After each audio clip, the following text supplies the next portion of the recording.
Hello, c'est HR, votre chroniqueur. Alors, je viens de voir Blink Twice. Honnêtement, ce film est une dinguerie. Ce film est excellent. Forcément, je vais vous dire pourquoi. Mais avant cela, n'oubliez pas, si vous n'êtes pas abonné, pensez à le faire. Pensez à la petite cloche pour les notifs. Pensez à liker si vous aimez ce qui suit. Let's go!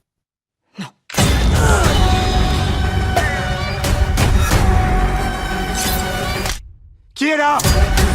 Je vais chercher les téléphones, toi tu montes la garde. C'est pas vrai. Franchement, qu'est-ce qu'on va faire de toi? Il faut qu'on comprenne ce qui se passe.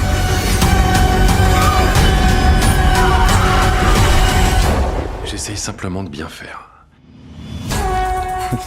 Alors tout d'abord, sachez que ce film est réalisé par Zoe Kravitz, qui est la fille du chanteur Lenny Kravitz. Zoe Kravitz a déjà une belle carrière cinématographique derrière elle.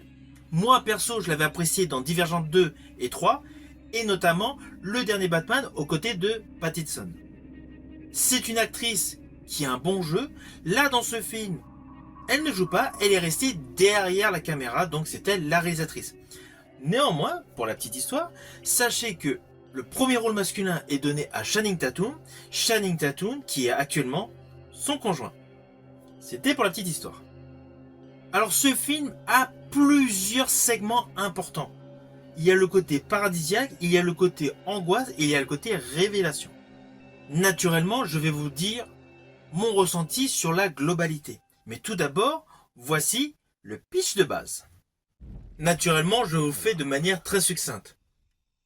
Dans ce film, nous découvrons donc le personnage Frida, interprété par Naomi Ackie, qui interprète une jeune serveuse travaillant dans un bar à cocktail à Los Angeles. Elle suit Slater King, un personnage totalement emblématique pour elle. Elle en est totalement fascinée. Et d'ailleurs, justement, Slater King est interprété par Channing Tatum. Celui-ci est un riche et jeune homme d'affaires ayant fait fortune essentiellement grâce à la technologie. Assez rapidement, vous allez comprendre qu'elle est invitée sur l'île de ce fameux Slater King, véritable philanthrope. Voilà, c'est le pitch de base de ce film. Alors, le début de ce film est plus un côté paradisiaque. Donc, les beaux paysages, plage, cocotiers, la bonne ambiance, le farniente absolu, jusqu'à des petits indices, des petits moments qui font basculer le film vers un côté angoissant. Et cela va l'être ainsi jusqu'à la fin de manière crescendo. Alors, je vous rassure, vous me connaissez, je ne spoil jamais. Mais sachez que ce film a une véritable montée dans l'angoisse, dans le suspense. Je rajouterai que pour l'année cinématographique 2024, ce film fait partie des bons suspens. Alors sur la fiche de cinéma, nous découvrons principalement Channing Tatum. Mais en fait, lorsque vous aurez vu ce film, vous allez réaliser que le véritable premier rôle est Naomi Sarah Ackie. Alors cette femme a déjà plusieurs films à son actif. Moi principalement, je l'ai appréciée dans son interprétation du personnage Whitney Houston dans le dernier biopic consacré à Whitney Houston. J'estime que dans ce film, où elle interprète le personnage de Frida, c'est elle réellement qui tient le film du début jusqu'à la fin. Cela n'empêche pas que tout le reste du casting est bon. Et d'ailleurs, Channing Tatum, selon moi, retrouve le peps, le fun qu'il avait au moment fort de sa carrière, c'est-à-dire pour Sexy Dance, 21 Jump Street, Magic Mike et White House Down. Tout le casting croit réellement en l'histoire, ce qui donne à ce thriller horrifique une consistance assez cossue, apportant de ce fait une plus-value scénaristique au film. Alors justement, dans ce film, il y a quelque chose que j'ai particulièrement aimé, c'est l'effet diabolique. Car au final, ce thriller horrifique se déroule dans un lieu paradisiaque où toutes les tentations sont mises en exergue. L'alcool, les femmes, la drogue. Et sous couvert d'un super soleil, de super beaux paysages, en fait, il y a une empreinte diabolique dans l'histoire. On pourrait assimiler cette île paradisiaque à l'entrée de l'enfer. Et justement, Zoe Kravitz, en tant que réalisatrice, c'est son premier film d'ailleurs, a réussi à plusieurs petits moments, à plusieurs séquences, de mettre en avant des tensions de l'angoisse sous-jacente et surtout une montée d'adrénaline. Alors oui, c'est pas comme dans un film Scream où vous allez avoir un gros jumpscare. Mais vous allez avoir une réelle peur latente qui va monter crescendo. Et justement, c'est la réalisation de Zoe Kravitz qui permet justement d'avoir cet effet par rapport au film que vous allez découvrir. Alors c'est clair, le jeu d'acteurs et d'actrices y est pour beaucoup sur la réussite de ce film par rapport à l'histoire. Mais on va pas se mentir, un film est bon si le réalisateur ou la réalisatrice filme superbement bien et les acteurs et actrices sont bons.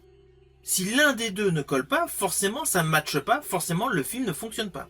Et là justement le film fonctionne, parce que tout est en totale adéquation avec l'histoire qui vous est présentée. Alors, tout le monde est mort. Si on reprenait depuis le début. Alors attention à ce que je vais dire, cela s'apparente à un spoil, mais c'est plus par rapport à un détail visuel que j'ai particulièrement aimé dans ce film. Dans la troisième partie de ce film, il y a un moment qui change radicalement de ton et j'ai trouvé que c'était extrêmement bien fait. Il y a une des jeunes femmes qui se sert un verre d'eau avec un pichet et justement elle se souvient et laisse couler l'eau donc sur son verre, donc ça touche le sol. Et là, le visage de cette jeune actrice change radicalement de ton. Elle était dans l'amusement et là elle passe dans la colère. J'estime que ce plan séquence de Zoe Kravitz est particulièrement réussi. Là, on ressent réellement une colère grandissante qui monte.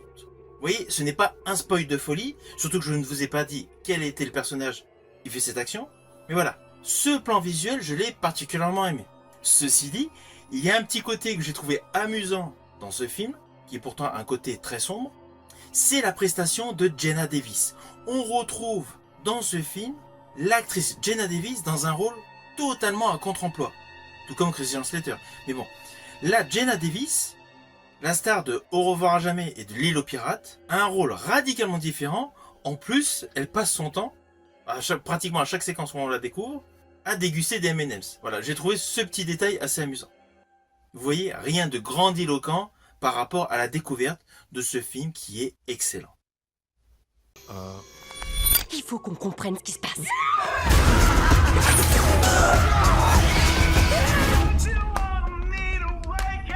Cligner deux fois des yeux si je suis en danger. Non mais arrêtez, faites pas ça, vous allez lui faire peur. Alors au final, naturellement, c'est un film que je vous invite à découvrir. Le film va vous tenir en haleine jusqu'au final, avec justement des révélations totalement inattendues. Ce qui démontre que la réalisation de Zoe Kravitz est plus que convenable. Ce film est actuellement disponible au cinéma. Si vous avez aimé ma vidéo, n'oubliez pas petit pouce vers le haut. Quant à moi, je vous dis à bientôt pour une prochaine vidéo.